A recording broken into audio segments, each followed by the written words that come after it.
सभी भक्तगणों का अमित वाणी में हार्दिक स्वागत है। राधे राधे। तो आज हम आपको सुनाने जा रहे हैं पौष मास कृष्ण पक्ष की सफला एकादशी का महात्म्य और उसकी कथा। तो युधिष्ठिर ने पूछा, स्वामिन, पौष मास के कृष्ण पक्ष में जो एकादशी होती है उसका क्या नाम है, उसकी क्या विधि है तथा उसमें किस देवता की पूजा की जाती है, बताइए। भगवान श्री कृष्ण ने कहा, राजेंद्र, बतलाता हूँ, सुनो। बड़ी बड़ी दक्षिणा वाले यज्ञों से भी मुझे उतना संतोष नहीं होता जितना एकादशी के व्रत के अनुष्ठान से होता है। इसलिए सर्वथा प्रयत्न करके एकादशी का व्रत करना चाहिए। पौष मास के कृष्ण पक्ष में सफला नाम की एकादशी होती है। उस दिन पूर्वोक्त विधान से ही विधि पूर्वक भगवान नारायण की पूजा करनी चाहिए। एकादशी कल्याण करने वाली है, अतः इसका व्रत अवश्य करना उचित है। जैसे नागों में शेषनाग, पक्षियों में गरुड़, देवताओं में श्री विष्णु तथा मनुष्यों में ब्राह्मण श्रेष्ठ है, उसी प्रकार संपूर्ण व्रतों में एकादशी तिथि का व्रत श्रेष्ठ है। राजन, सफला एकादशी को नाम मंत्रों का उच्चारण करके फलों के द्वारा श्रीहरि का पूजन करें। नारियल के फल, सुपारी, बिजोरा नींबू, जमीरा नींबू, अनार, सुंदर आंवला, लौंग, बेर तथा विशेषतः आम के फलों से देवे देवेश्वर श्रीहरि की पूजा करनी चाहिए। इसी प्रकार धूप दीप से भी भगवान की अर्चना करें। सफला एकादशी को विशेष रूप से दीप दान करने का विधान है। रात को वैष्णव पुरुषों के साथ जागरण करना चाहिए। जागरण करने वाले को जिस फल की प्राप्ति होती है वह हजारों वर्ष तपस्या करने से भी नहीं मिलता। नृपश्रेष्ठ, अब सफला एकादशी की शुभकारिणी कथा सुनो।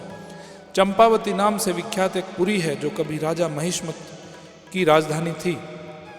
राजश्री महिष्मत के 5 पुत्र थे। उनमें जो ज्येष्ठ था वह सदा पाप कर्म में ही लगा रहता था, परिस्त्रीगामी और वेश्यासक्त था। उसने पिता के धन को पाप कर्म में ही खर्च किया। वह सदा दुराचार परायण तथा ब्राह्मणों का निंदक था। वैष्णवों और देवताओं की भी हमेशा निंदा किया करता था। अपने पुत्र को ऐसा पापचारी देखकर राजा महिष्मत ने राजकुमारों में उसका नाम लुम्भक रख दिया। फिर पिता और भाइयों ने मिलकर उसे राज्य से बाहर निकाल दिया। लुम्भक उस नगर से निकलकर गहन वन में चला गया। वहीं रहकर वह पापी ने प्राय समूचे नगर का धन लूट लिया। एक दिन जब वह चोरी करने के लिए नगर में आया तो रात में पहरा देने वाले सिपाहियों ने उसे पकड़ लिया, किंतु जब उसने अपने को राजा महिष्मत का पुत्र बतलाया तो सिपाहियों ने उसे छोड़ दिया। फिर वह पापी वन में लौट आया और प्रतिदिन मांस तथा वृक्षों के फल खाकर जीवन निर्वाह करने लगा। उस दुष्ट का विश्राम स्थान पीपल वृक्ष के निकट था। वहाँ बहुत वर्षों का पुराना पीपल का वृक्ष था। उस वन में वह वृक्ष एक महान देवता माना जाता था। पाप बुद्धि लुम्बक वहीं निवास करता था। बहुत दिनों के पश्चात एक दिन किसी संचित पुण्य के प्रभाव से उसके द्वारा एकादशी के व्रत का पालन हो गया। पौष मास में कृष्ण पक्ष की 10वीं के दिन पापिष्ट लुम्भक ने वृक्षों के फल खाए और वस्त्रहीन होने के कारण रात भर जाड़े का कष्ट भोगा। उस समय न तो उसे नींद आई और न ही आराम मिला। वह निष्प्राण सा हो रहा था। सूर्योदय होने पर भी उस पापी को होश नहीं हुआ। सफला एकादशी के दिन भी लुम्भक बेहोश पड़ा रहा। दोपहर होने पर उसे चेतना प्राप्त हुई।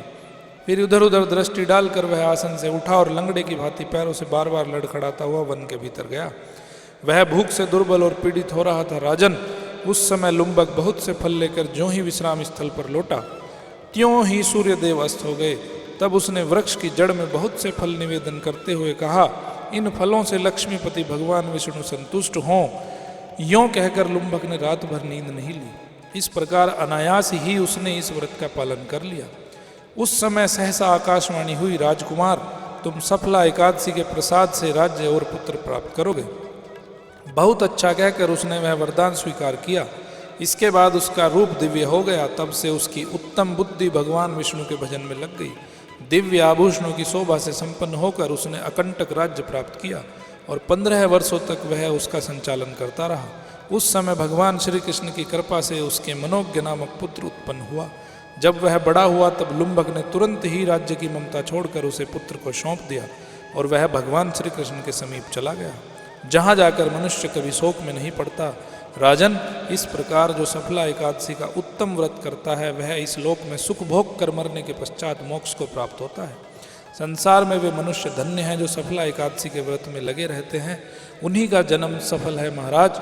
इसकी महिमा को पढ़ने, सुनने तथा उसके अनुसार आचरण करने से मनुष्य राजसूय यज्ञ का फल प्राप्त होता है। ओम श्री विष्णुवे नमः। ओम श्री राधे नमः। धन्यवाद भक्तजनों।